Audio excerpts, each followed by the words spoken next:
I want to welcome you all to this second webinar put together from the Association for the Socio-Scientific Study of Jewry, Liwerant as president, and Contemporary Jewry, and I'm the editor. And this is the second of two webinars that we have organized going on in Israel and around the world at this current time. There's more than one war going on. There's a war that's on the ground in Israel, media war all over the world, and there's a war on the ground in the United diaspora, in the United States, in Europe, Australia, various places around. And we've asked a number of our colleagues to talk about. We've organized it that everybody will get approximately 10 to 15 minutes at the beginning, and then we'll open it up for discussion. One of them, Adina, Bankier-Karp, is not going to be here tonight. She may be in the audience, but not commenting. And she's not in the audience yet, so I'm not sure she'll be here at all. In true social scientist fashion, well, I don't know if that's true. In a really scientist fashion, the Cohen Center at Brandeis University jumped to start a survey at the beginning of the war, and it's continuing even now. The director of the Cohen Center, and he's going to be presenting preliminary results. So he'll give you the preface to what that means, but it will give us things. Ilana Horowitz at Tulane University is going to be a fact check places that has been surveyed with that survey, but she in the news very early in the beginning of the war because one had been attacked there, and Ilana is right on the ground there. She's the Jewish life at Tulane University in New Orleans, and so she'll give us her perspective. Then we have Dani Kranz, who is an international scholar in Mexico right now, and she'll be giving us a on in Europe, and I don't know how much you'll bring in Latin America, but is going to be presenting on Latin America. She's in Mexico at the University of Mexico, where she's chair of the Graduate School of Social Science, and just recently awarded a very prestigious status there. So we're really pleased that all four of you are here and will give us, in addition to what we've all been experiencing by ourselves and in our various collective settings. So without further ado, Len Saxe, and then you can just follow along the program. Ilana comes after Len, and then Dani, and then Judit. So thank you, Harriet. Thank you, Judit, for organizing that wherever you are. So I'm going to present some preliminary data, but it feels like life has not been the same October 7th. I know two of the individuals who were murdered on that day. I have a half a degree of separation with so many people who are with the situation. I'm going to do something, I think these times, and I'm going to do something that's unprecedented for me, and that is to share some snippets, very small, one study, which is actually part of 3 different studies, I've marked the title page is not for publication or distribution. I'm doing this to have a conversation about what we're learning. And I hope to learn in terms of the utility of this information. So just to get some the background to this, application of a study that we did in 2016 called Hotspots and Anti-Semitism in English Campuses. And for those of you who know the reference local, what we are trying to do is to understand on each campus, and we're studying 50 United campuses that have large Jewish student populations. And anti-Israel hostility exists. We're using a sample, or samples drawn from people who applied between 2019 and 2023, of such individuals. And one of the benefits of using that is that they provide diversity of young American Jews and their demographic characteristics. So when we do a survey, we know who we're getting, and we have some idea of how they fit with the overall population. I'm going to share with you are based on about 1,500 responses on each of the 50 campuses. The average is sort of 30, and we are anticipating up to 2,500. We've done preliminary analyses, smaller parts of the 1,500, like the first 800, the first 1,000. Basic results don't change. So I'm pretty confident that the story, partial story I'm going to tell you, won't change significantly. And as we're using Jewish students, not only to understand elements about their campus, we've done a factor analysis of the have, and there are two key constructs, one of which we call perceptions of ability, the hostile climate toward Jews, the hostile climate is highly correlated along with on campus, and we've created an index from those using factor scores. Issue, or the second construct in the factor analysis, is anti-Semitic being harassed on social media, in person, exposure to anti-Semitic, being blamed for Israel's action. And I'm going through the methodological piece of this, but we're using HLM modeling to adjust our estimates for individual schools. That and you see on the screen how it what we find, and the basis for presenting just two data slides, is that there is substantial variation. Essentially, different schools have very different levels of reported hostility.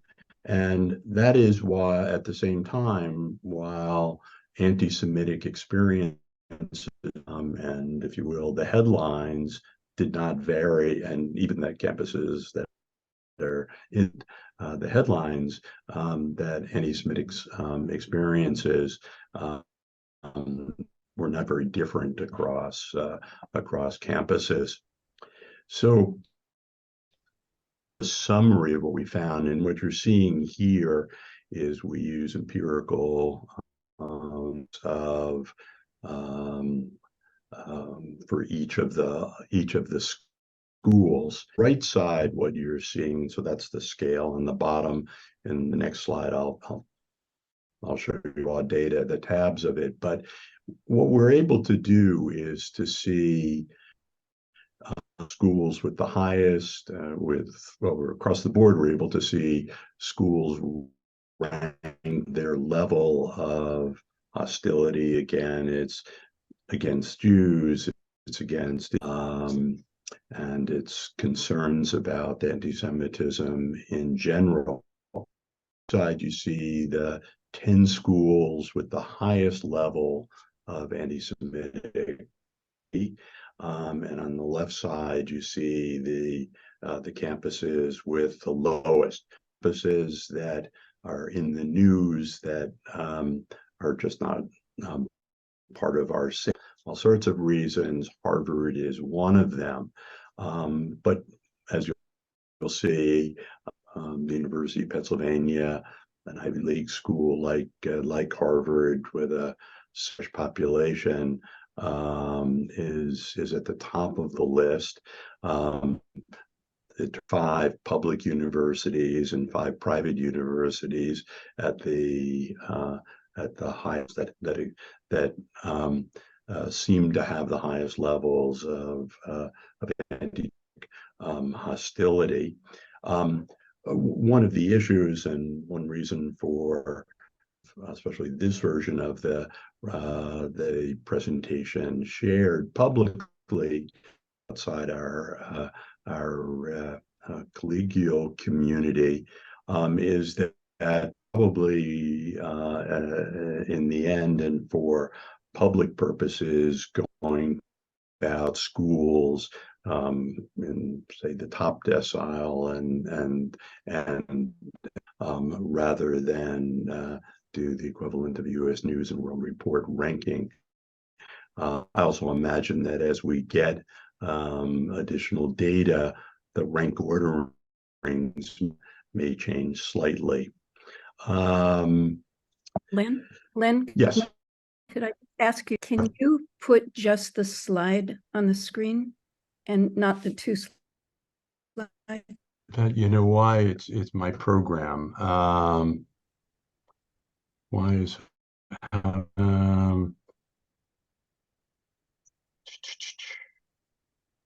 I think if you click on the 3 dots below the presenter's view, you can change the view.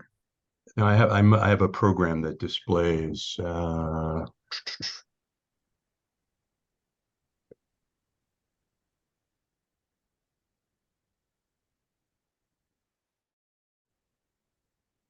let me try this. Slightly better. Thanks. Slightly better? No. No, we've got your screen, not the presentation. Yeah, I thought I should have figured this out beforehand.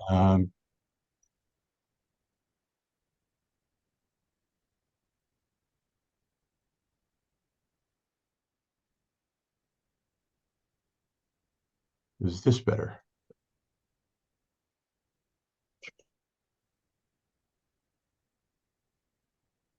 Is that better? No. Yes. Okay.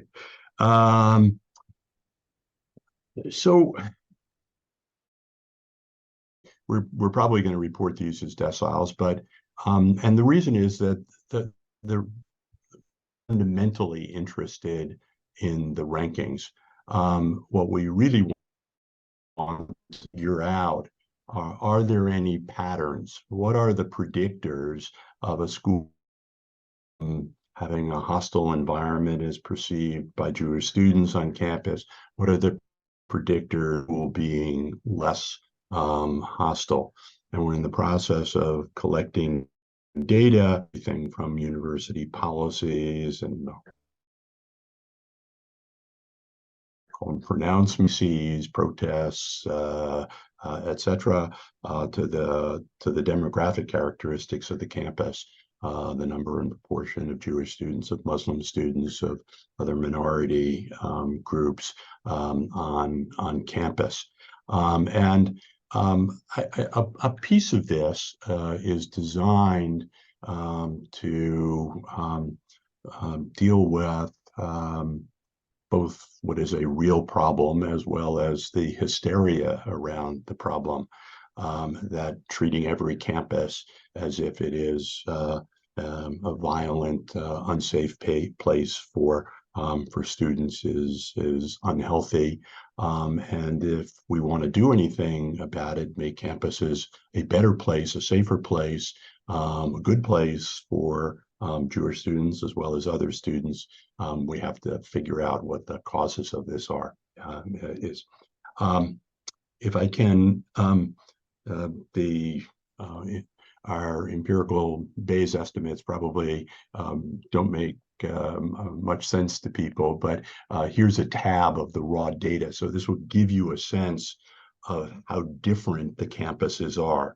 So on the top line, you see the bar is the levels of the actual values uncorrected of the schools, the 10 schools with the highest level of hostility. And, you see you've got over 50% strongly agreeing or agreeing that there's a hostile environment on campus, and just the reverse for the 10 schools at the other end. And again, just to emphasize, what we want to do now is to figure out, is there anything systematic about these reasons, and is there something that we can do about it? So I'm just giving you these two fragments of what we know now. I want to give you 4 preliminary takeaways and then look forward to the discussion. So one of the things we're seeing, and we can compare it to the 2016 study was actually done in 2015. It was done a year after Tukeitan, the 2014 Gaza war. And even on the campuses that have lower levels of hostility, it appears that there are still higher levels of hostility and anti-Semitism than we were seeing 7-8 years ago. My own sense is that, parallel to what I understand is happening in Israel, Jewish students have been made to feel powerless. Their agency has been taken away. Some of them, the comments are poignant about feeling that they can't go out of their dorm rooms. They have to travel in groups. They can't wear a kippah. They can't wear a Mogen David, whatever. Again, the interesting thing is that there's considerable variance across campus. And this variance is what is leading us to believe that it's not just random, that there's stuff that we can figure out.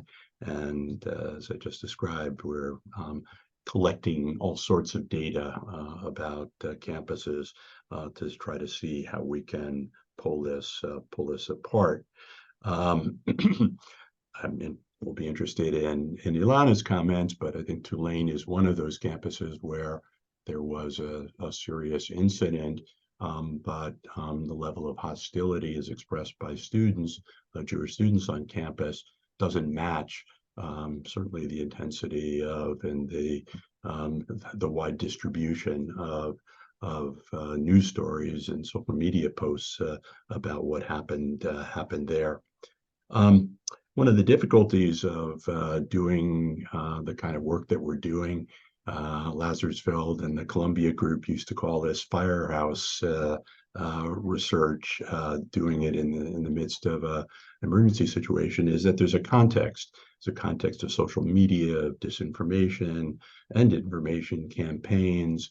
Campuses are not closed systems, they're open systems with external groups, and that potentially distort what we think is going on campus. What I'm pretty confident of is that the war is going to make a fundamental change. It's going to make a fundamental change in Israel, political system, how the military operates, how Israelis think about themselves and their own security. And I think as again we've seen Baretz, that the crisis promotes in-group solidarity, that Jewish students on campus, similar to how Israelis who couldn't talk to each other 4 months ago, are talking and working with one another. At the same time, and that may be positive, I'm a fan of bonding social capital. I believe it's a foundation of bridging social capital.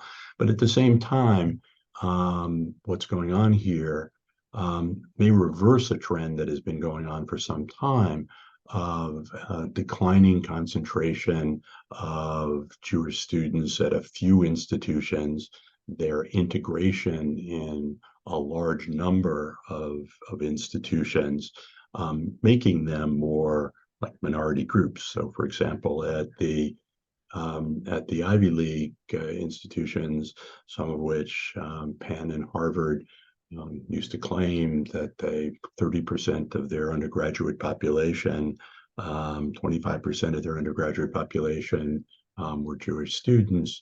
Now those figures are closer to 10%, 12%, significantly lower. If there are campuses that are hostile to Jewish students, and it's a different, the landscape of universities is different. The spreading out of Jewish students, the ones who didn't go to Harvard, many of them went to other wonderful schools, but the bottom line for this is that we may see different patterns of Jewish students enrolling and being part of other universities. I'm going to end there, and again, I welcome your comments and questions and the discussion that follows. So. Thank you very much. I do want to say that if you do have questions, I'm going to recommend that you put the questions in the chat now or keep them to ask so that we let everybody talk, and then we'll open it up to discussion after everybody's had something to say. So I'm going to ask Ilana to jump in now, please. Oh, we can't hear you.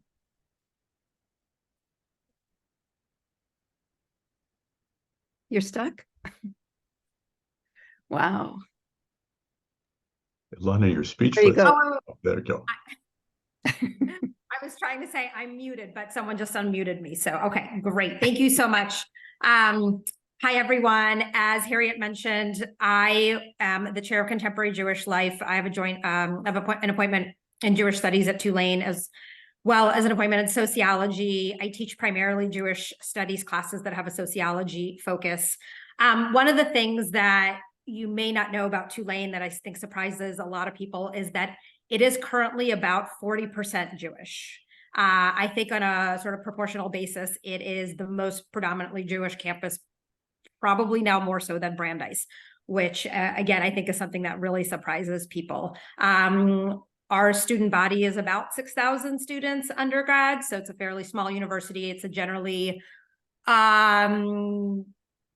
pretty affluent university, mostly made up of Jews from all students, but in terms of where the Jews come from, they're from all over the country, definitely some from the South, but many from New York, from Chicago, from LA, and really from all over. This is not like a school for Southern Jews exclusively. And so I really appreciate it lend your work to show the heterogeneity in campuses, because one of the things I've also been struggling with is this general narrative of like, it's crazy everywhere. And actually it is not crazy at Tulane. The very, I'm going to share my screen for a minute. What many people saw in the media, which was this video that went pretty viral, and for good reason, this is an image of it, is I think the image that everybody has of Tulane, and people started contacting me from overseas and all over being like, oh my God, I heard Tulane is a hotbed of anti-Semitism. It sounds so scary. What's it like? And this, I think, is really not representative of what it is like at Tulane. And so I want to tell you a little bit about this incident and why it's not representative of what's happening at Tulane. Basically, there was a sometime around end-end October, a rally that was organized. Tulane's campus is literally next door to another university called Loyola University, which has a very different demographic. It has a very different sort of political feel to it. And the organizers, my understanding is, mostly Loyola students. This was not a Tulane organized event. This was not a Tulane sanctioned event. And it was mostly Loyola students, as well as some other people from the New Orleans community who intentionally chose to have their protest on a street that runs through Tulane's campus that is public domain. And my understanding is that they chose to have it there to antagonize Tulane students who are known to be very pro-Israel and very,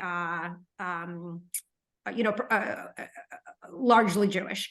And so that particular incident, there was sort of the pro-Palestine rally on one side. Then there was a bunch of Tulane students, mostly wrapped in Israeli flags on the other. There was the kind of yelling back and forth.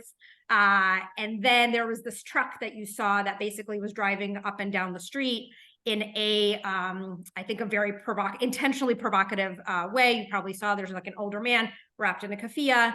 And at one point, I'll just show the image again. Basically, what you actually see here on the screen is that they were about to burn the Israeli flag. And then one of the Tulane students jumped into the fold. And then that's where there was like physical altercations involved. And he got, injured, and a few other students got injured. But this incident, while very terrible, is an outlier. There were that happened on a Thursday, and then the following Thursday and the Thursday after that, there were also planned rallies. The first Thursday, nothing happened. The second Thursday, something did happen, but the Tulane students were very intentional about not putting themselves in that position again. They realized that nothing good comes of this. And so they decided both Thursdays to have a totally separate Israel Solidarity rally on a different part of campus. They had tables set up. They had Israeli music. They had different tables where people could make cards or make bracelets. Or I was stationed at a table giving out more academic kind of resources. And so there's a feel at Tulane of students really coming together over this. There were moments on those Thursdays where students asked me, like, can I Zoom into class, or I don't feel safe coming to class? But I would say that was very much a minority and not a majority. And I think while students generally are much more aware of anti-Semitism, much more scared on average, I wouldn't say that Tulane is like the hotbed of anti-Semitism. And so when Len and I chatted a few days ago, it was nice to see that my lived experience really aligned with what Len's data show. And it makes me think about a couple of things. One is the conditions of sort of what are the factors, and Len, I know this is the next part of your research. What are the factors in universities that create these kinds of conditions where there's this greater hostility or less hostility? And I want to put a few ideas out there for discussion or for people to think about. One is the percentage of Jewish students. Another is the percentage of students of color, not just like Muslim students, but in general, students of color. A third one is, I wonder if the statement that the president makes matters or not. I know there's been a lot of discussion about what do presidents say and does it really matter. And so that would be interesting for me. Also, another factor is students' political leaning. My own research is largely, a lot of it is about about college students, Jewish and non-Jewish college students. And I'm working on a paper about religious multiculturalism and whether there is sort of college students' views towards multiculturalism, particularly religious multiculturalism or religious pluralism, I'll call it, are formed before they get to college, or whether they are formed when they are already in college. And my data show overwhelmingly that students who at least espouse rhetorically a commitment to religious pluralism, first of all, self-segregate into or self-select into more elite institutions. And about half of that is explained by their very liberal political leanings. And during college, actually not that much changes for them in terms of them becoming more pluralistic. And also that this is much more rhetorical as opposed to actually practiced. So part of it is kind of what we've heard of like virtue signaling, right? Signaling, you know, you're supposed to say that you accept everybody. But a lot of that, again, is something that is prevalent in elite universities, has to do with the political leanings of students, and also doesn't change that much over time. So I'm curious, and Len, on your list, right, we saw a bunch of elite universities. And so I'm trying to figure out, like, what is the elite factor going on here? Because even with the public universities, right, it's like the most prestigious ones, right? Michigan and Wisconsin and UCLA and Cal. So most universities in our country are actually not in the top, 30 or top 40 in the rankings. So what we are sort of looking at is really a slice of the elites. And so I'm just curious what's happening in the non-elite schools. And the consequence I want to talk about of the hysteria that Len mentioned is important for us to think about, because what it's doing, like now I've talked to parents who are like, oh my God, my kid is not going to apply to Tulane. I've heard it's a hotbed of anti-Semitism, which isn't helpful. We are also seeing, people pulling out money out of Jewish studies departments. And sometimes I understand why they feel like they need to do that, but it's actually hindering a lot of the work that we're trying to do to promote contemporary Jewish life on campus, and also promote research around the contemporary Jewish experience. So those are some of the consequences of the hysteria. I'm going to stop talking, and thanks so much, and look forward to further conversation. Thanks very much. Dani?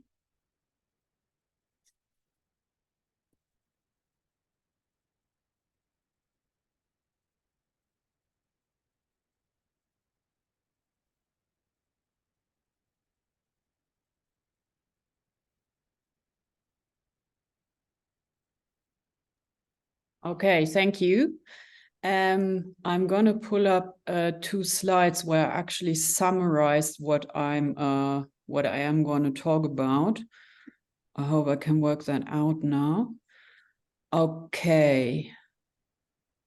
No, apparently that's not working right now.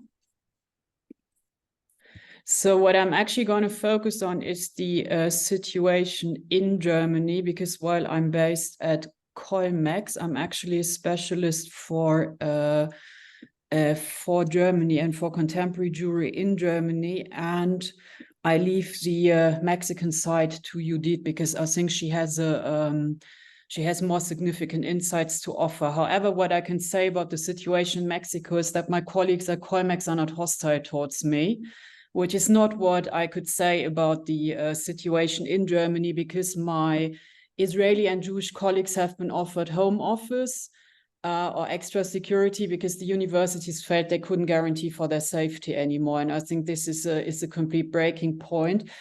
I don't have data sets to offer such as LAN because German university funding is based on third-party funding, which means that we're much slower to react. So for the past 3 weeks, I've actually been trying to get a research team together to look at the current situation of Jews.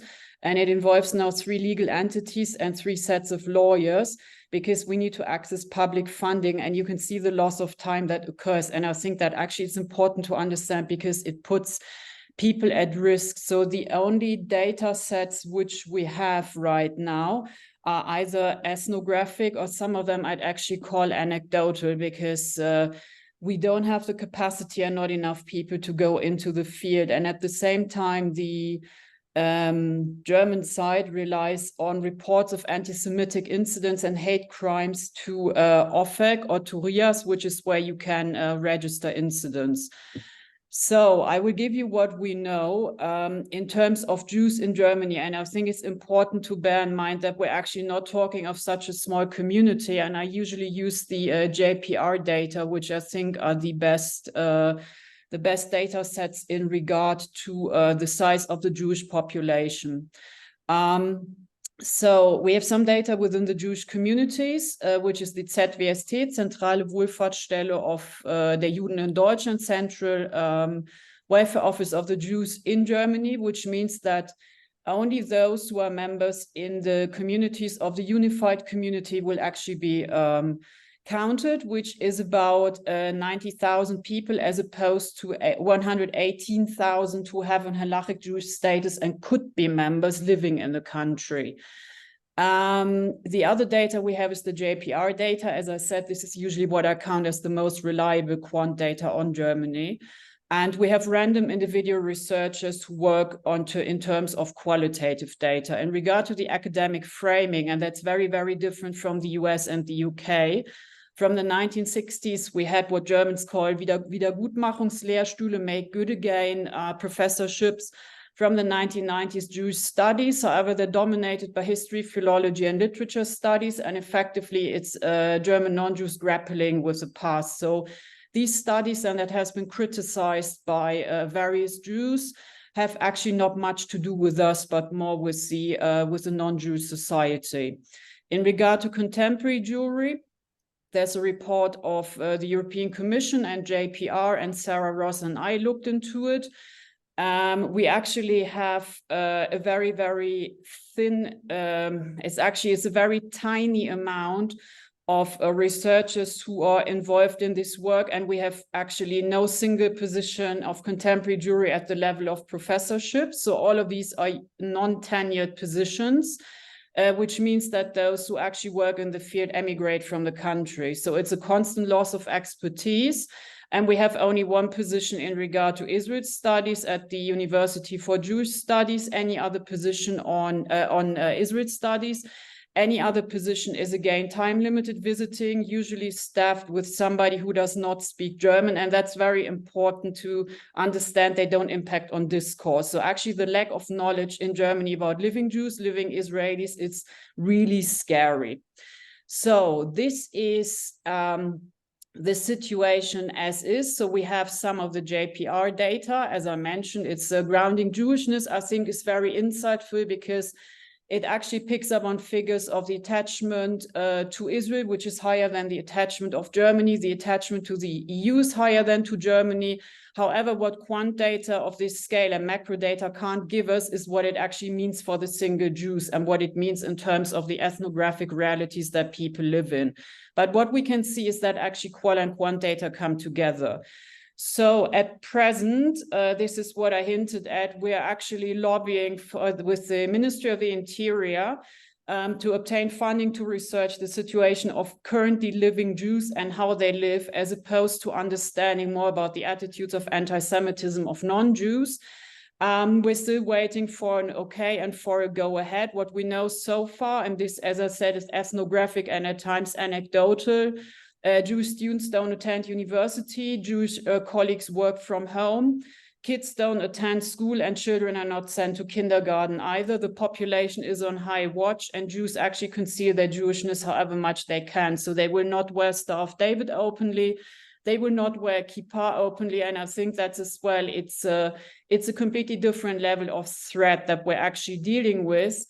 Sadly, the Ministry of the Interior had declined funding for an institute of the research on contemporary Jewry, but they're actually investing in finding out more about attitudes of anti-Semitism of non-Jews. But I would say you can only protect somebody and guarantee Jewish life in Germany if you actually know Jews, if you actually know Jews, which typically German non-Jews don't know. And this issue has been raised by Jewish researchers since the 1960s. So it's not actually me being the misery git and complaining about it. So this is actually something that has been said before time and again from 1960 onwards. What we know is that the population is at additional risk since October 10th. And we know as well that the risks are actually imminent, and that it's physical risks. And in particular, what we do know by now is that the incidents online have shot through the ceiling. So these bodies that I mentioned, where you can report cases of anti-Semitism if you were affected, it's actually their statistics are shooting through the ceiling. And this is the current situation which I can describe to you, and hopefully we will actually obtain some funding to collect data, even if it's only, again, time limited and no long-term data. So data sets like you have for the US, I can't offer them. We simply don't have them. Thank you. Thank you. Okay. Judit.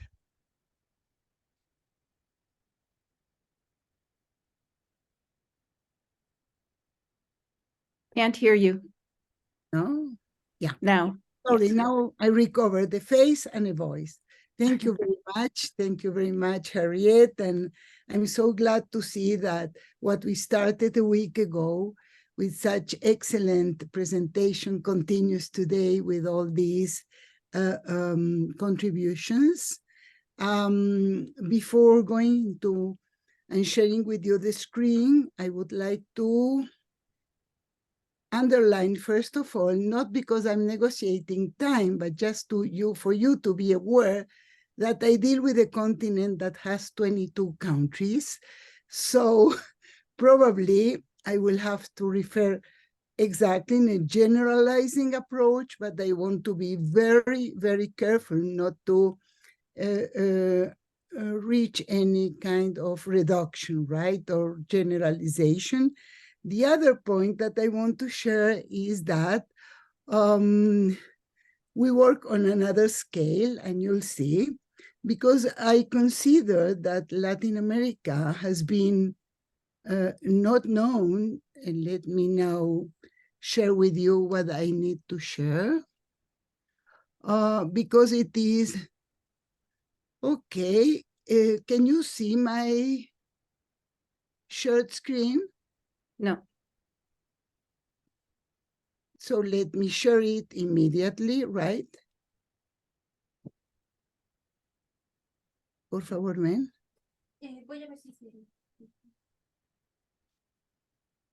Wait for me, right?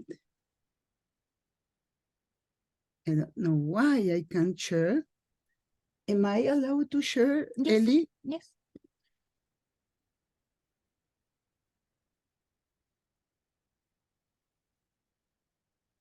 Am I now?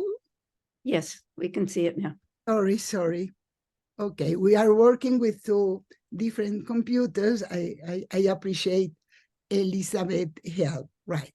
So what I wanted to say that I'm going to work on another scale, which has to do mainly with my assumption, I think it's a right one, that Latin America is not a known, I would say, region specifically regarding anti-Semitism, anti-Zionism, and today's configuration regarding the war. So my analytical levels will be regarding trying to refer mainly to societies, countries, communities, and what are the symbolic codes that are. So I call your attention to see when I refer to civil society and the public sphere, today we have to think that it has to do not only with organizations, but also with the space where it expresses, mainly the role and space of the street.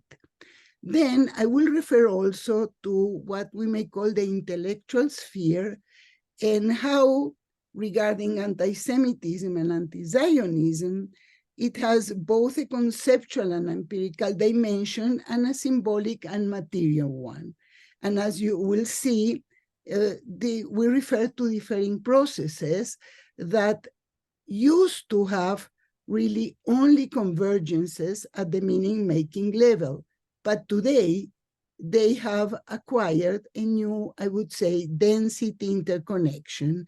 And I celebrate that we are really comparing different regions.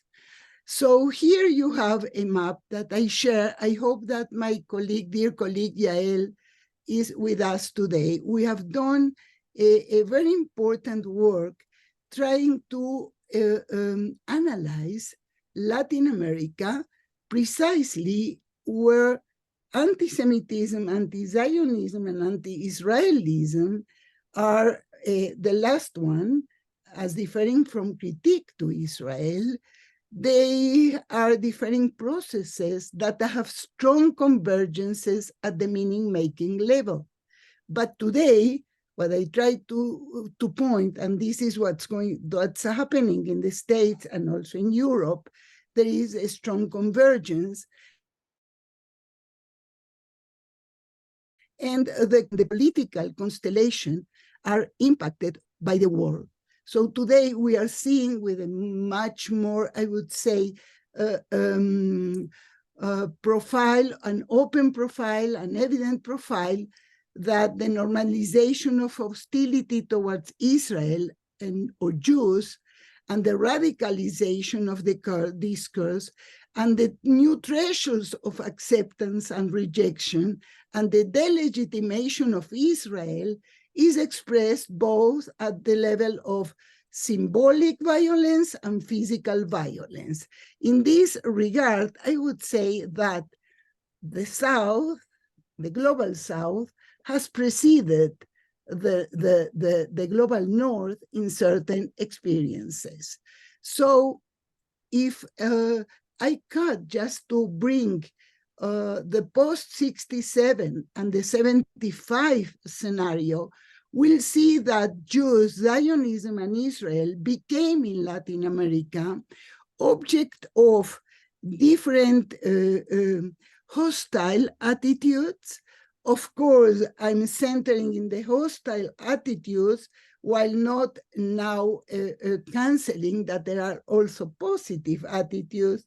But here what we see is a sort of continuity and change, because we may see since then, and this was worldwide, but Latin America experienced it with I would say, a stronger expression, the genocide accusation, the manipulation of the Holocaust memory, but also as victim and victimizer.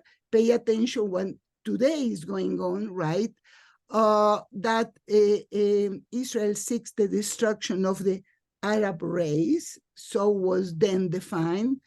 And Zionism, of course, was, as you can see, was brought together, and Jews in a common ground of elements of negative tropos that have persisted and been redefined.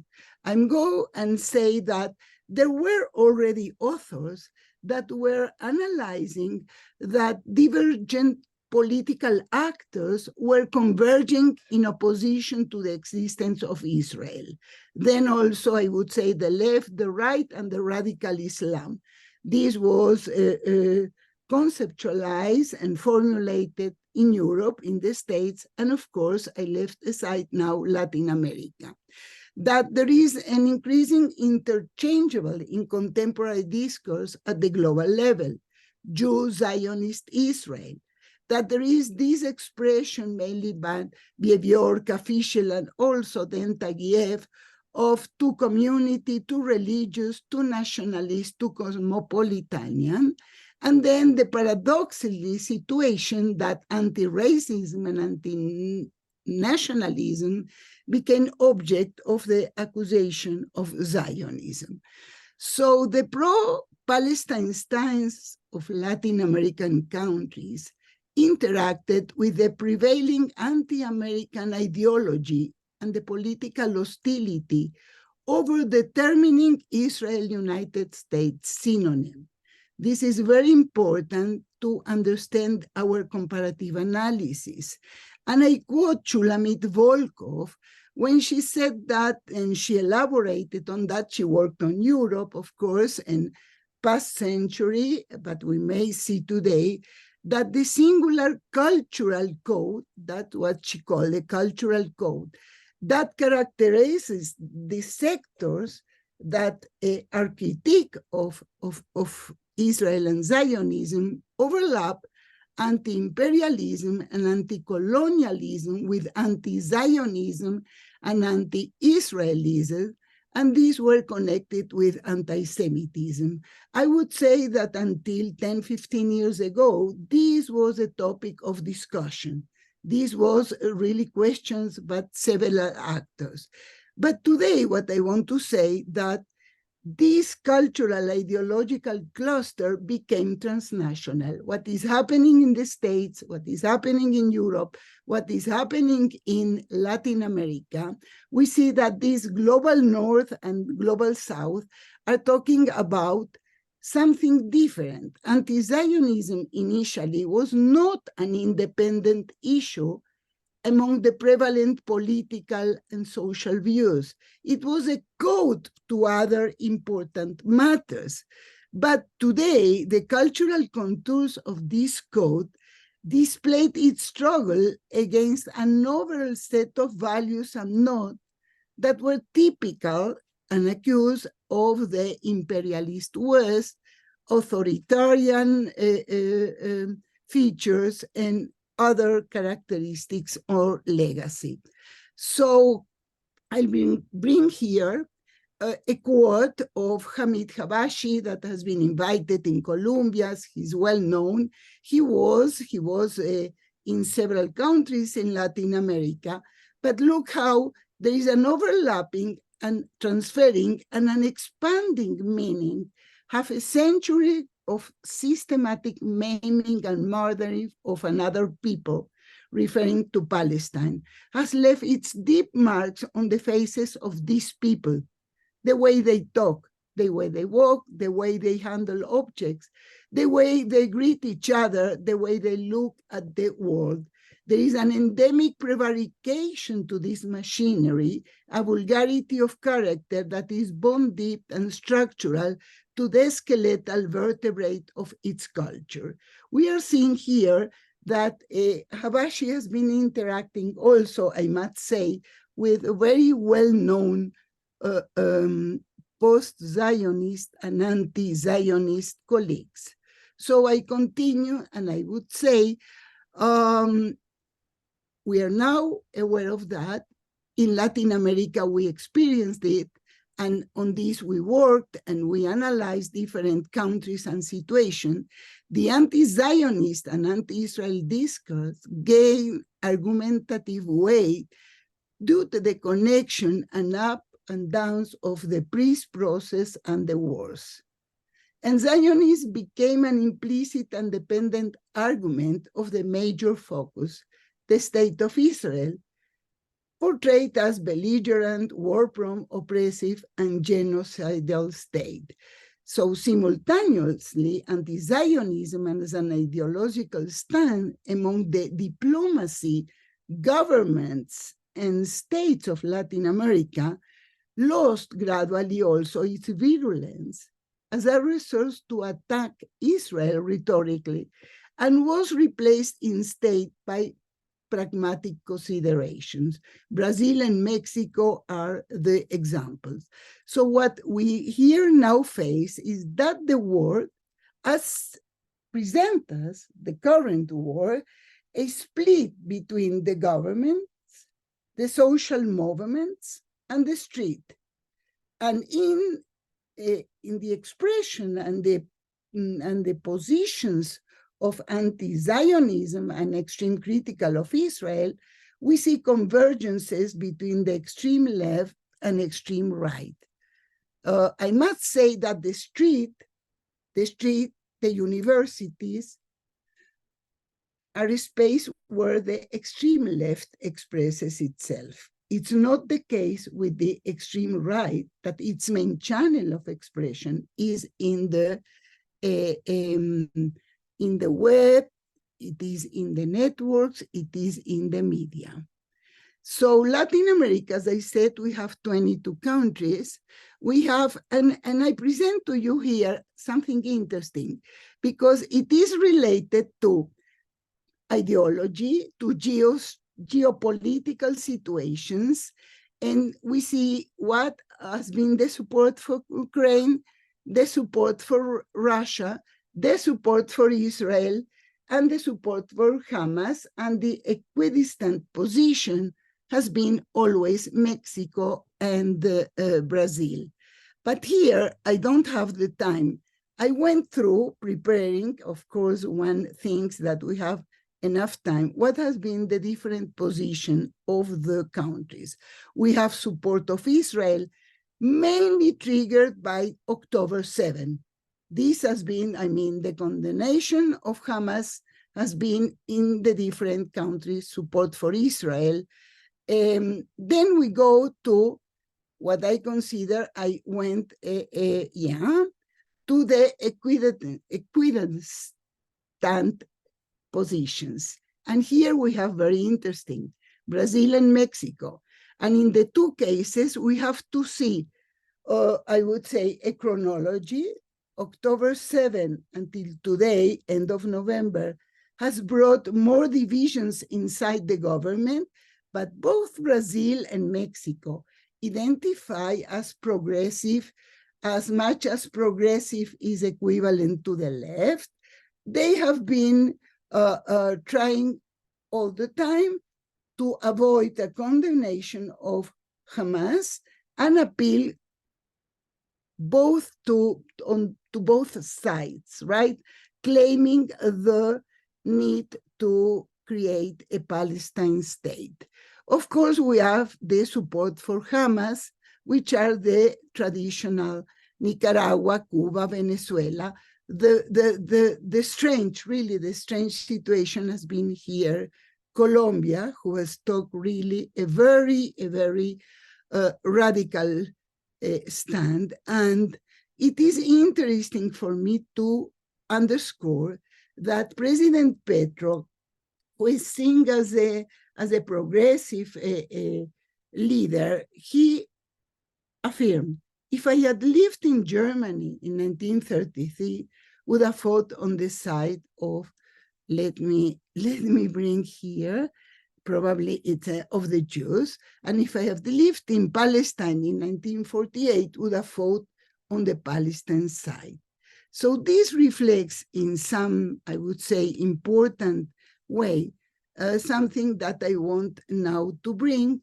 Probably I would say that the social time has differed and the global South transited before the North from a cultural code to a transnational ideological package. But let me come. Here is what I have also shared with some colleagues on our website, that the impact that has, and here comparing it to Europe and the States, it's truly important.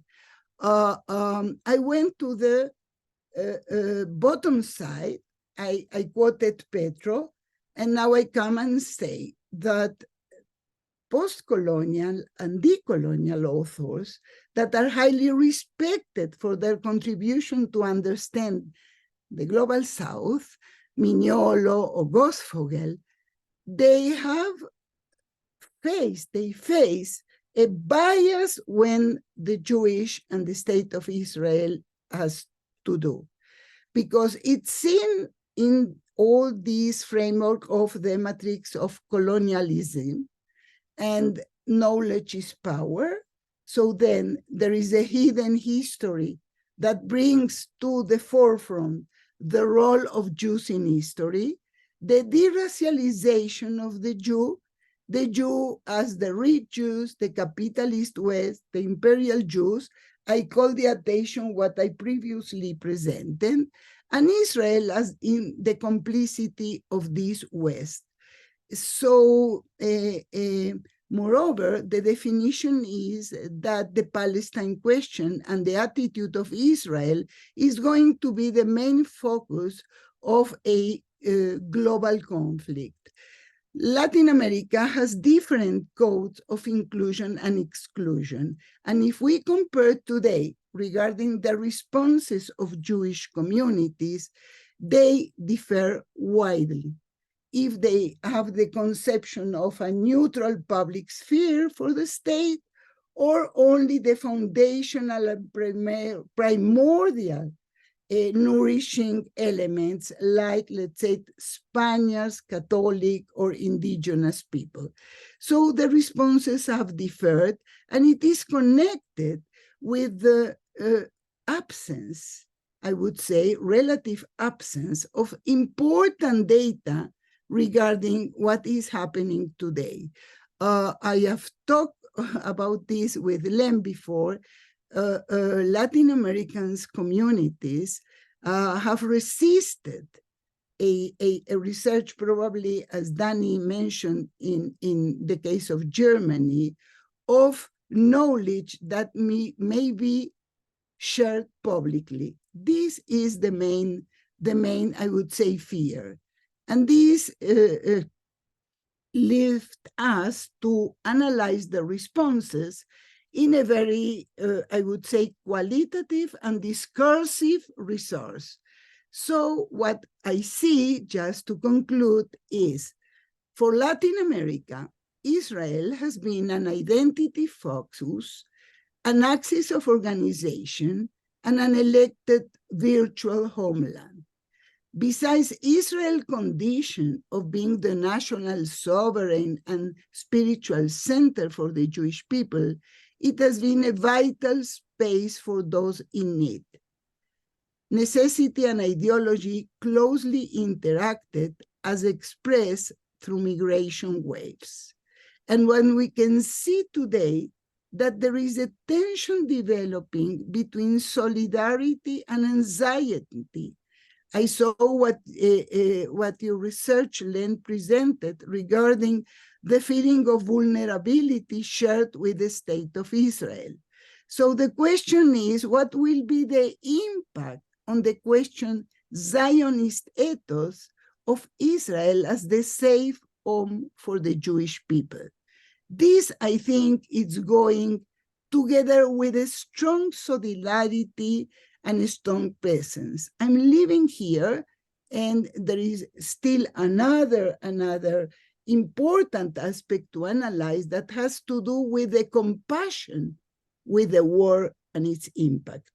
Solidarity with Israel, but compassion what's going on in the war.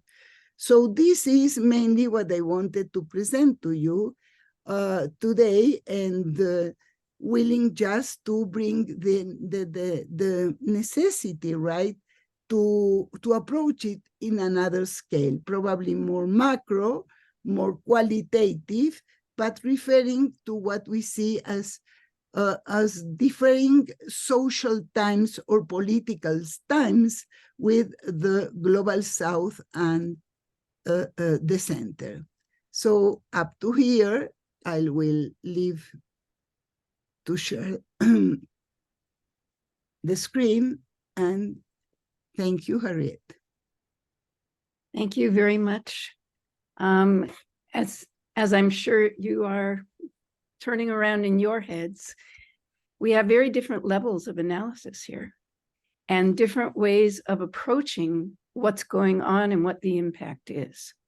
And we're going from the individual and organizational level of the research that Len presented, which is not quite micro, but it's tangible for us. Then going up to and we have the example of Tulane University as a case study. And then we have it both in Europe and in Latin America, we don't have that kind of data. And as a result, we get a broader view of how this is fitting into political perceptions, social movements, governmental policies. I don't know whether the answers on the different levels will be able to connect or not, but I'd like to hear what some of your questions are. The beginning questions were about, do we have any inkling about what makes for more hostility, less hostility to Jews and to Zionism? I don't know whether we know that at this point, but if any of you would like to jump in for that question, and then if any of you would like to raise other issues, I'll be looking at what the chat is saying and also hand raising.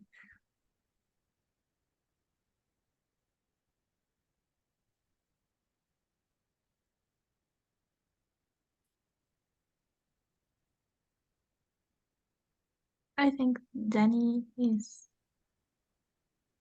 Dani? I did actually look at the talkbacks in newspapers. So I looked at traditional media and the talkbacks to articles that cover the current war. And I think what is coming out is long established European anti-Semitism mixed in with Islamism, and in particular the notion of Hamas being a liberation army. And at the same time, it's what I can see is a transcultural anti-Semitism forming in Germany, and much faster than we'd actually thought it would. I mean, we have the research that it is forming, but not how fast it is happening. And what we can see as well is people feel very liberated to let out their long established anti-Semitism in various shapes and feeling good about it, because they can finally let out all of their frustrations with Jews in general, and in particular because Germans seem to feel very, very guilty still. So against Jews, you can't say anything, but against Israel. So it's not only the left anymore that is using that idiom, but it's a much wider group.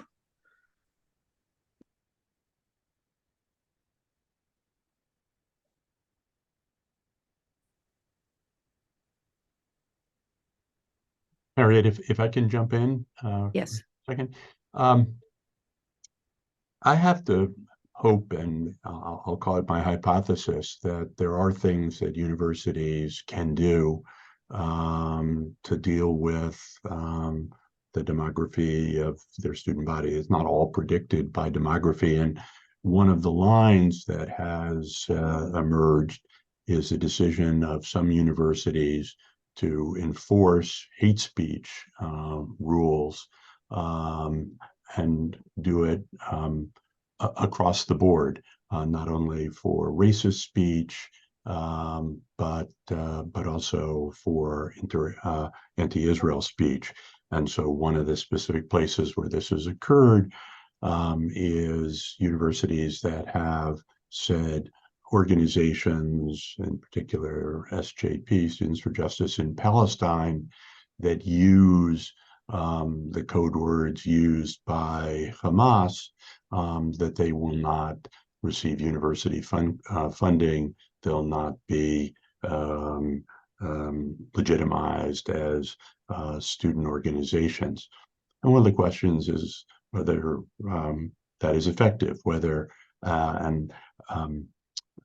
for me, this is more personally than is based on research right now, when you do the thought experiment and you substitute language used about in America Blacks or Muslims, and you substitute Jew or Israeli in that, does the university do the same thing? So there's a free speech debate on campus, and essentially the hypothesis I want to test is that you protect free speech by limiting hate speech. We will see if that is actually the case.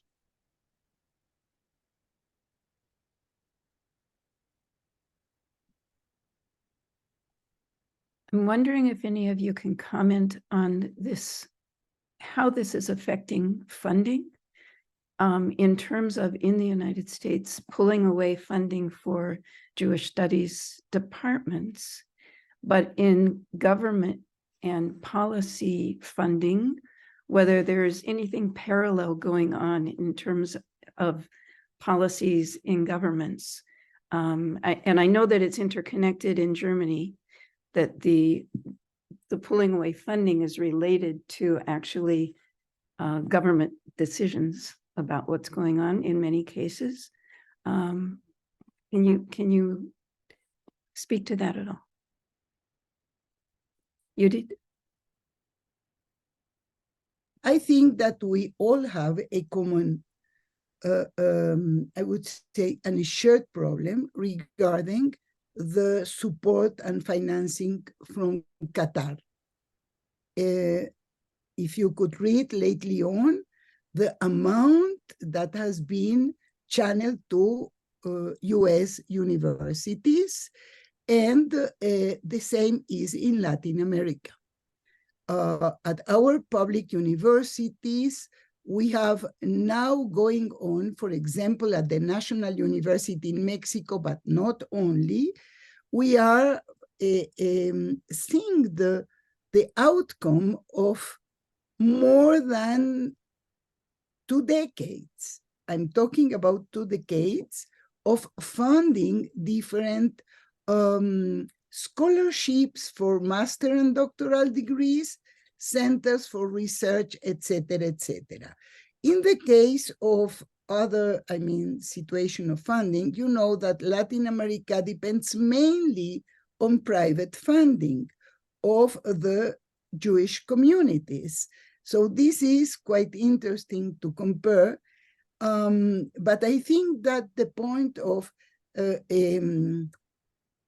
the universities in the States that have rejected to display, to make visible the amount of money that was received. This is a very important data, because I think that also Qatar is today playing a very crucial role of being part and also mediating in all these current situation. That's it, what I wanted to add regarding funding. Okay.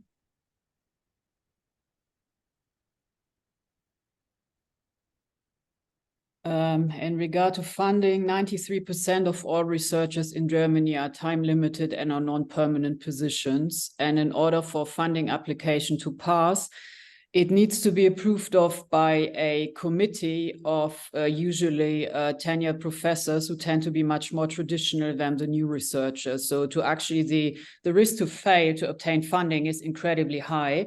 And if you actually do an assessment of how much time, money, and whatever is wasted by writing funding applications, you can see why German academia is at the state where it is, which is in no way comparable to the US, Israel, or as well as the UK.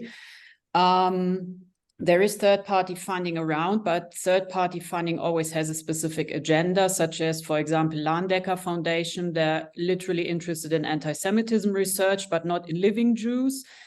And the Jewish community, which in the US, Mexico, UK, and in other countries is pretty strong in funding itself, that doesn't exist in Germany because it's a community of survivors and migrants. And if you look at the socio-demographic profiles and at the few data sets we have, it's actually not a rich community at all. So they fully depend on taxpayers' money, which is then again the German state and the Federal Ministry of the Interior. So it's a vicious circle, which I'm describing.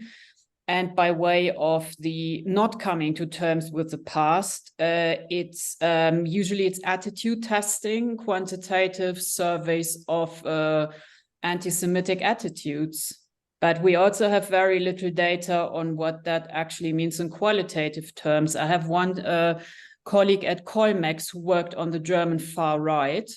And there's a couple of more around in Germany, but it's a lack of research, structural underfunding, and from the side of the community, lack of resources, and also the fear that I think Judit or Len mentioned, that whatever comes out in the data might be unpalatable in regard to Jews, that they're not as great and shiny as the German public in its philo-Semitic strata had imagined. But the thing is, the issue is not what Jews are and who they actually are, but it's like how the data is being read. And that's then again a major problem that still needs addressing and which is not addressed.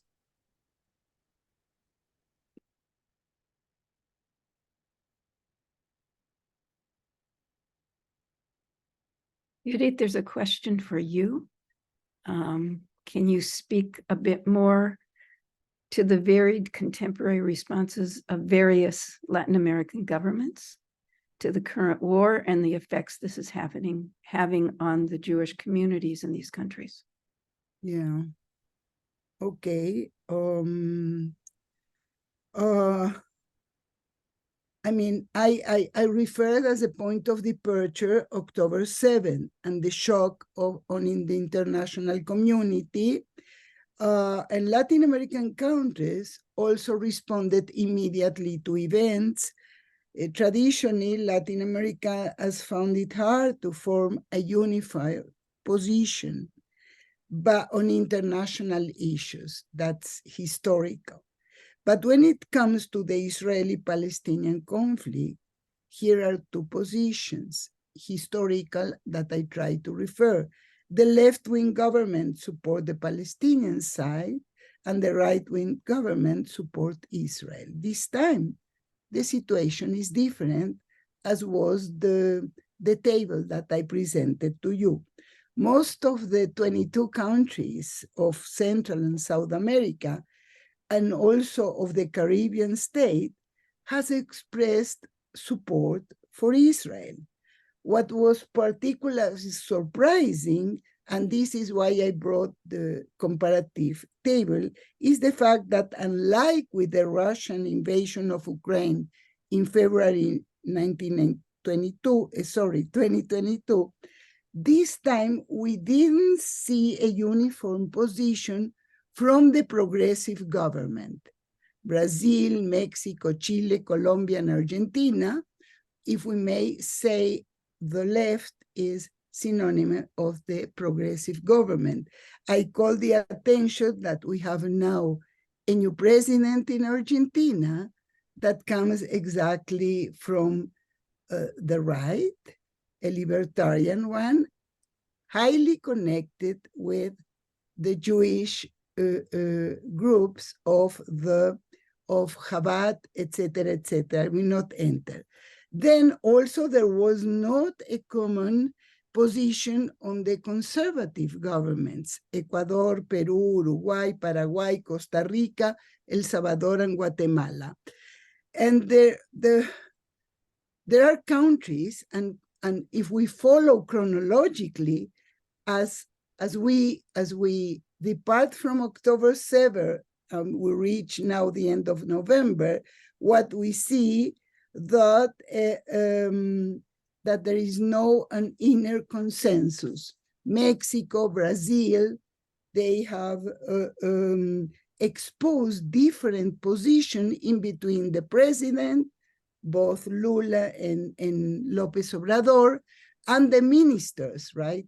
Even yesterday, we had a very strange message from the foreign minister attending the opening of an international congress at the center of research, right, that belongs to the minister, where she does not refer explicitly now to Israel, but gradually you understand that the critique today has totally forgotten or erased the past and is focused on the present. What does it bring us related to the reactions of the community?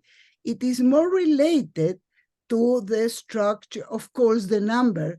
As Ilana, you said the number of students, the number, I mean, of the communities, the size of the community is essential, but also if there is a tradition of acting politically by the communities in the public sphere.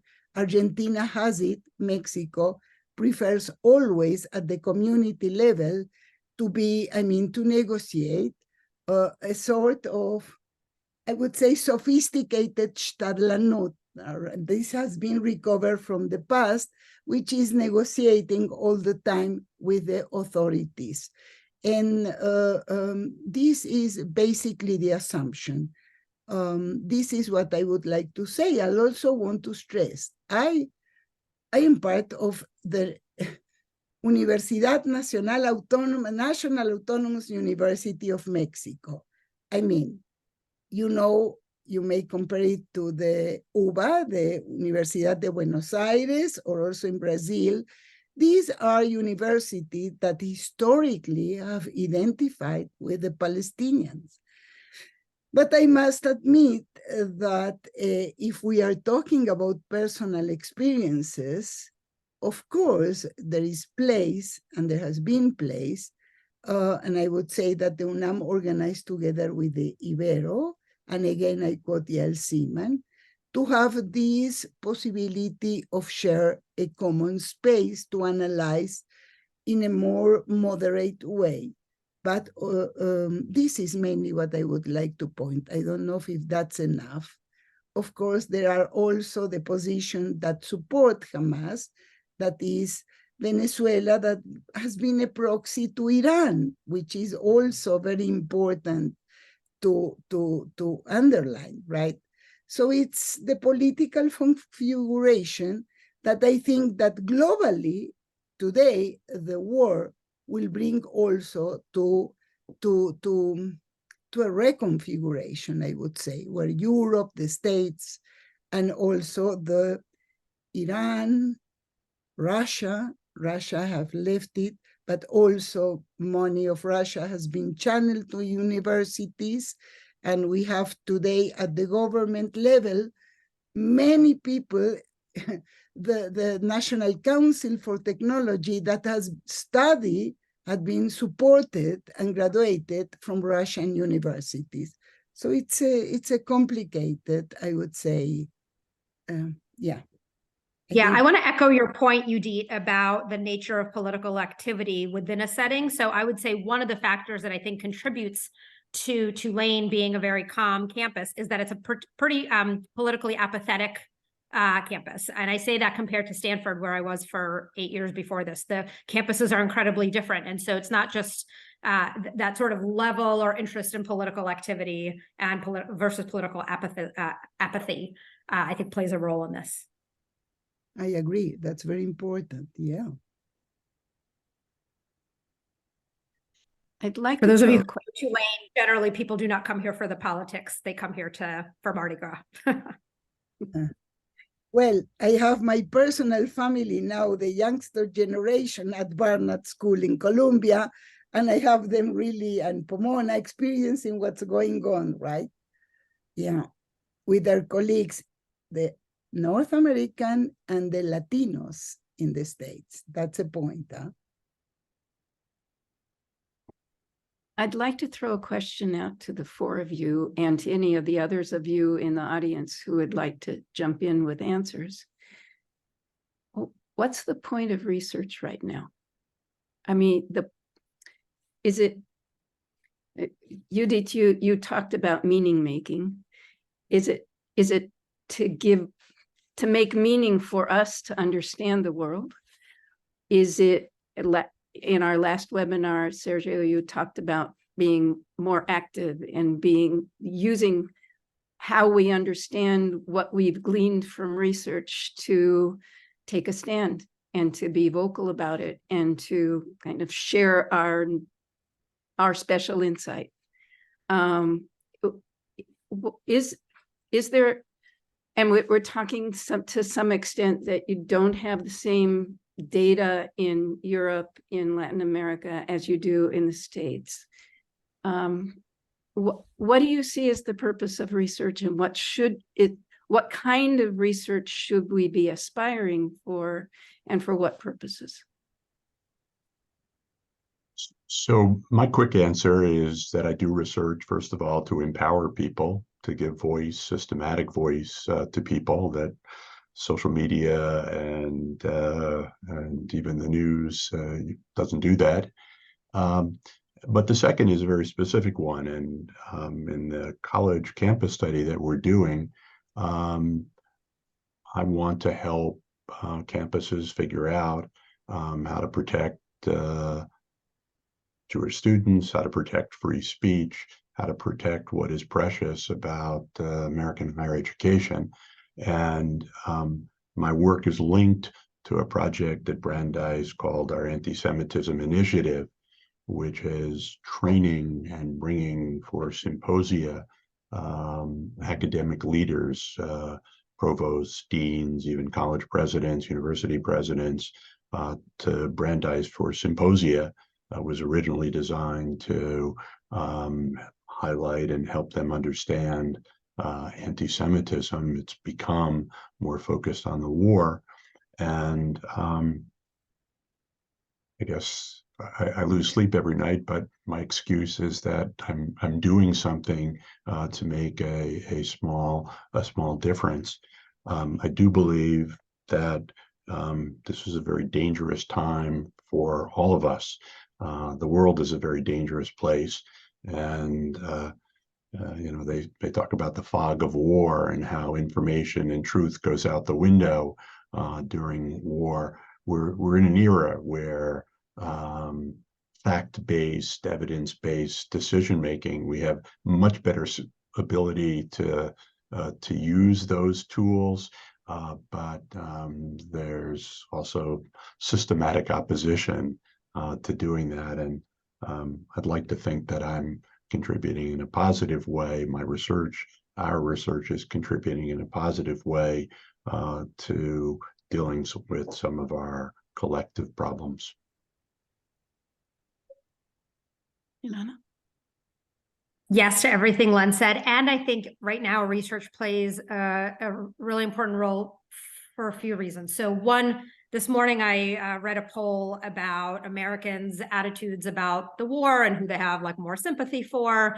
And the results surprised me because it showed that there's still actually a larger percentage of Americans who feel sympathetic, I think, towards Israel.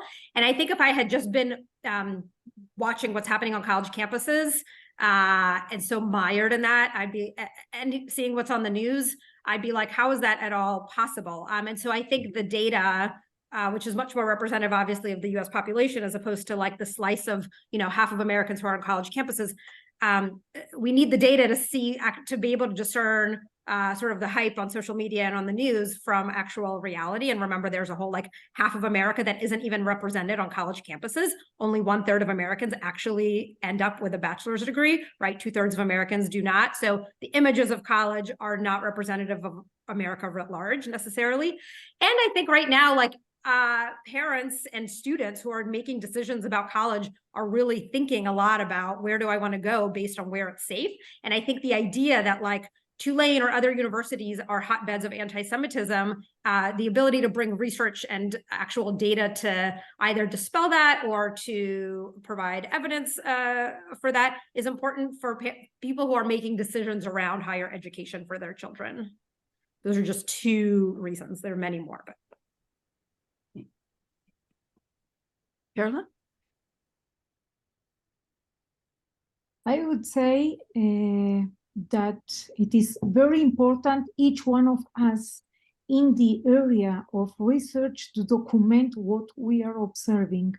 In my case, that I am working on the Israeli diaspora relations, the Israeli diaspora and the Jewish one, for me is very important to gather in a systematic way the expressions that are being part of processes.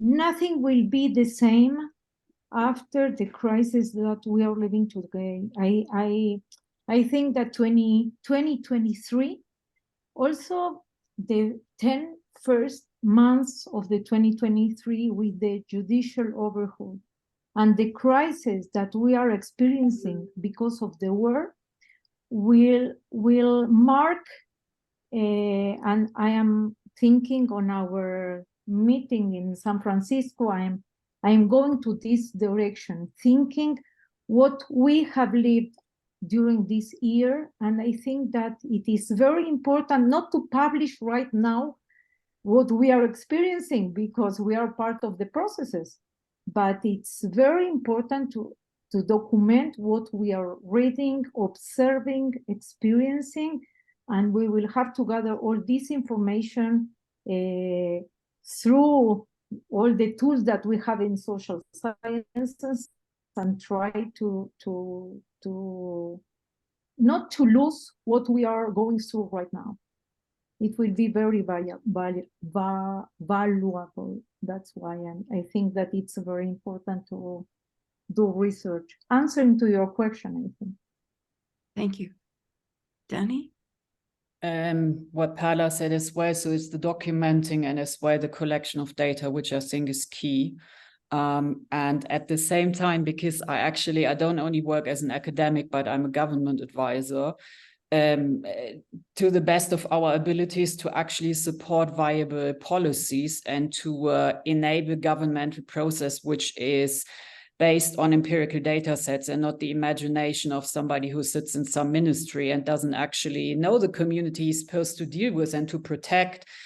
So amongst I mean, some of my criticism of the German ministries is as well so harsh because I am the advisor, and I find it right now incredibly frustrating to deal with them because we lose time and time and time because they're actually looking for forms instead of doing anything. And it's a very German thing. It's like the form must be correct, and then you might be able to go ahead. Who's actually much faster to react is the German police, the army, and the intelligence services, and they're very keen on knowing who they're supposed to protect and to understand the people they're supposed to protect, and they're very interested in balanced research.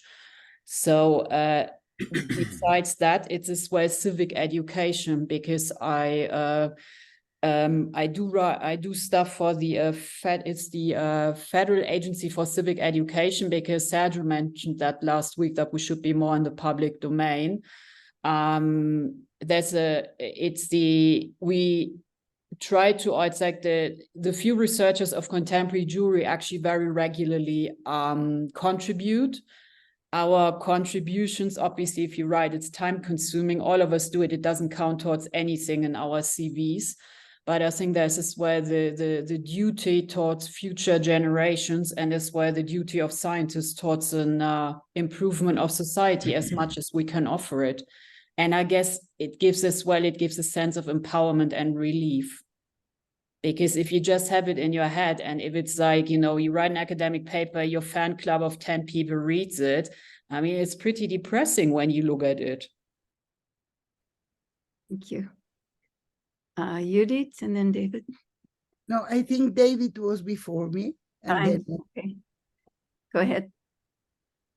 Good evening, everybody. I want to make a comment a little bit different from what has been talked about up to now, and reflect when I was an undergraduate student, and talk about the relationship between the language of protest and the role of science.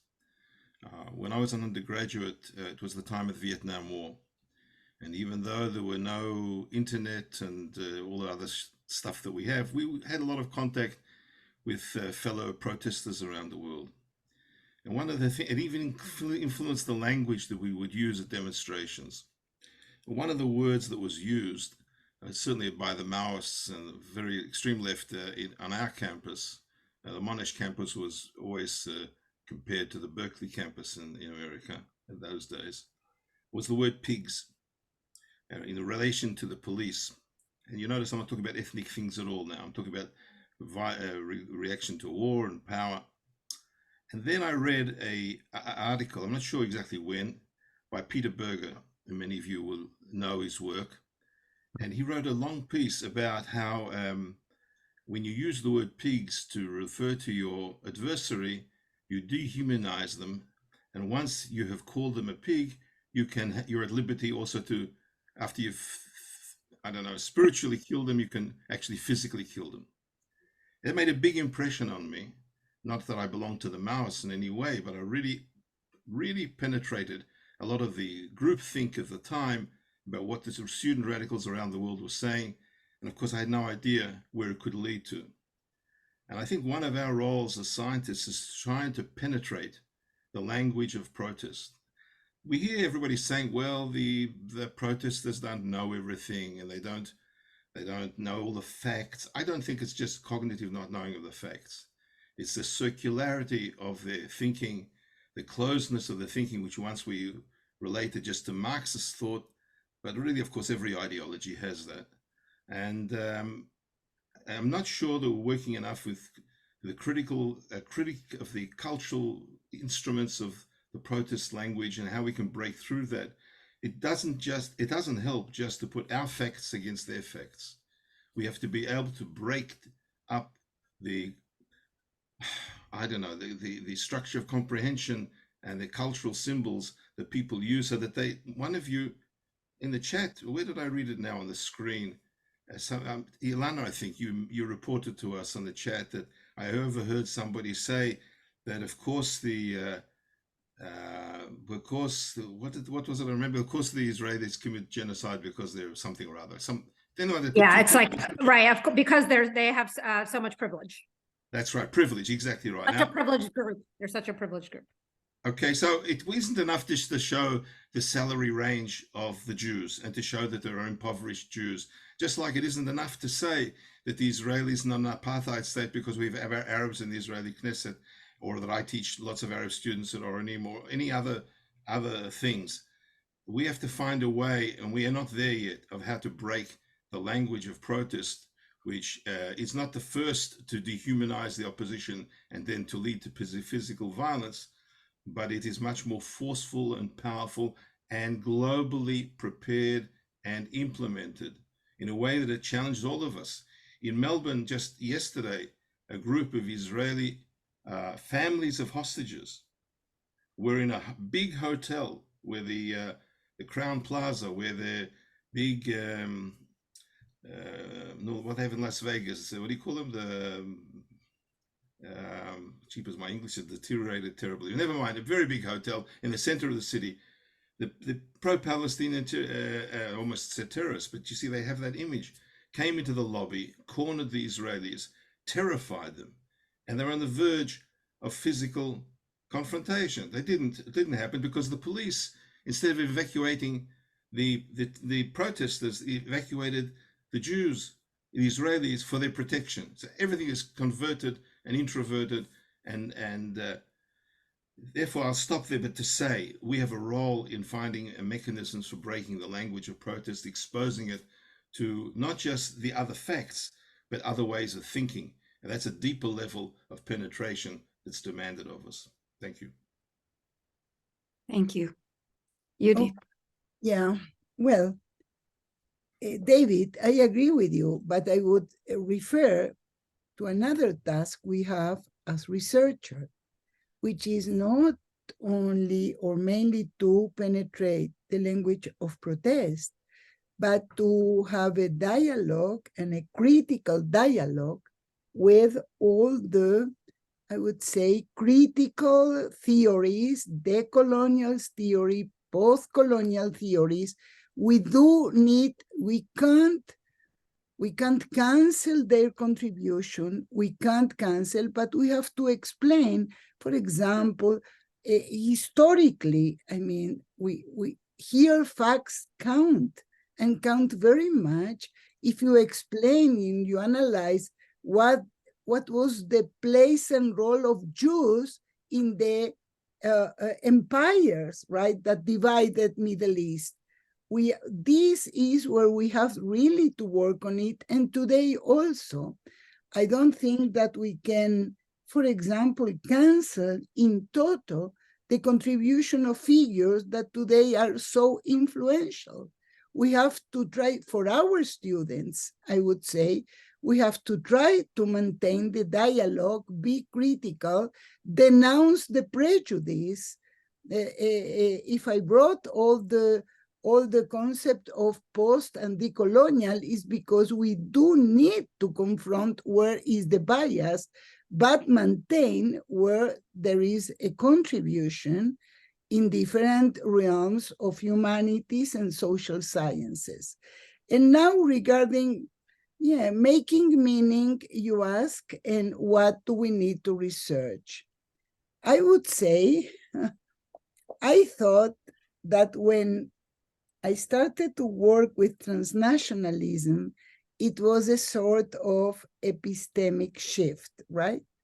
Now I see that that's not enough. We need other shifts, right, to say, where do we stand? I mean, this feeling that the world is not the same. I thought a lot, Harriet, when you said, when I called you and I said the world changed. Yeah, I think today it's different. Of all these ethos of the Jewish state.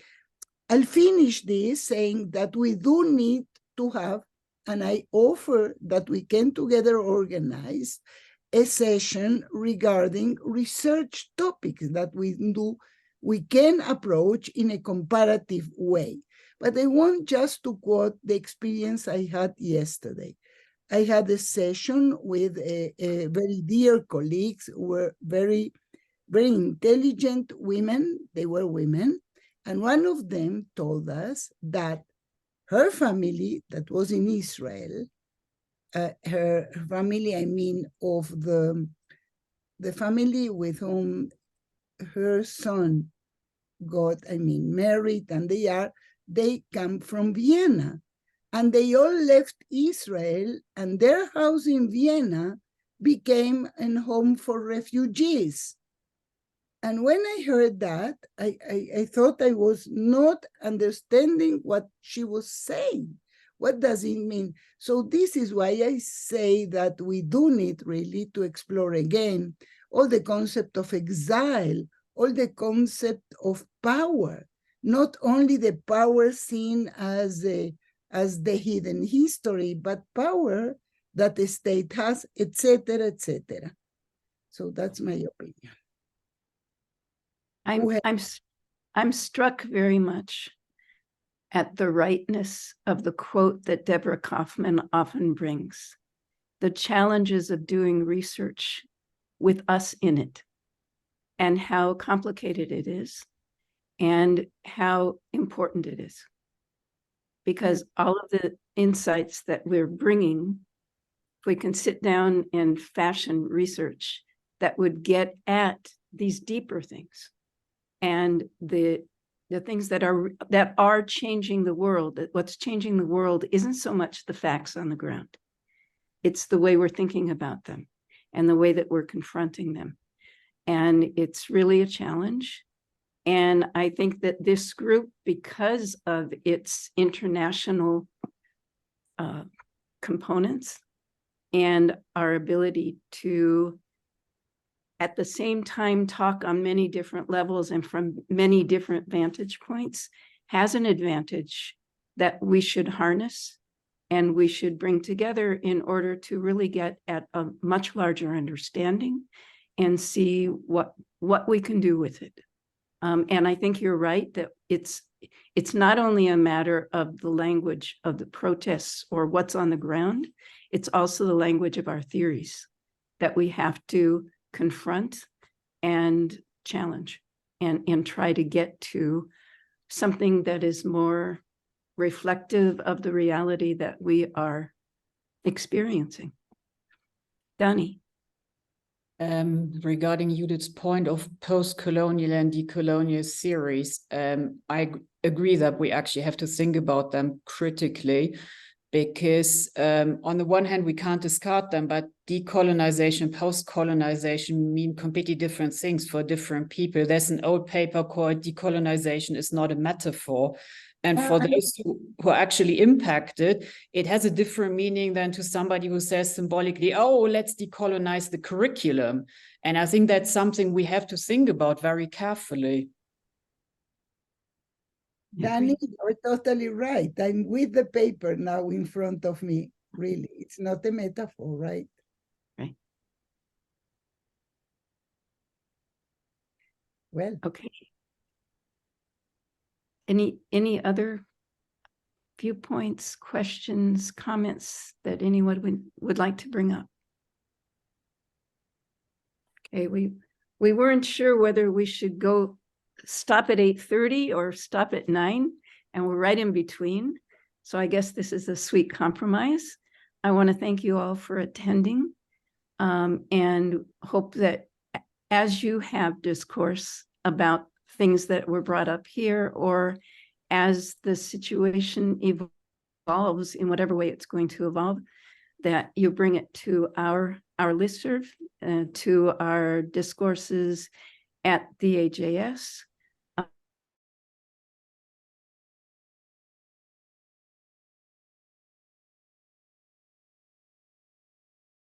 Studies, and some who plan to be there won't be there.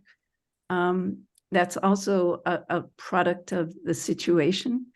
And I just hope that we keep this dialogue going and have more conversations, as we've mentioned that we will, on different topics and different outgrowths of the situation that is in Israel and in the diaspora at the same time, on different levels and in different places. So I want to thank you all very much, and Harriet, thank you so much for facilitating. You did a great job. Thanks. Okay. Really appreciate it. Thank you. Bye. Thank you all. Thank you very much, really. Thank you, Judit, for organizing. No, And we thanks, Elizabeth, for all the technical help. Really yes, appreciate it. Ellie, we thank you very much, really. And we are going to the next round. I must tell you that until yesterday, I kept on exchanging notes with AJS because I much wanted to guarantee that Israelis that can reach San Francisco would be connected. It seems for them impossible, and I regret it, which calls us to find during 2024, right? Where to meet and how to meet. And we have a very, I would say, conveying and demanding agenda. And I see here, sorry if I interrupt your salutation, Harriet, but I see here many faces of colleagues that I would kindly invite them to be part of our association. I think that it would be really, really good to have you with us. And that's all. Now it's your turn, Harriet, to say bye-bye. To say goodbye. No, Okay. okay.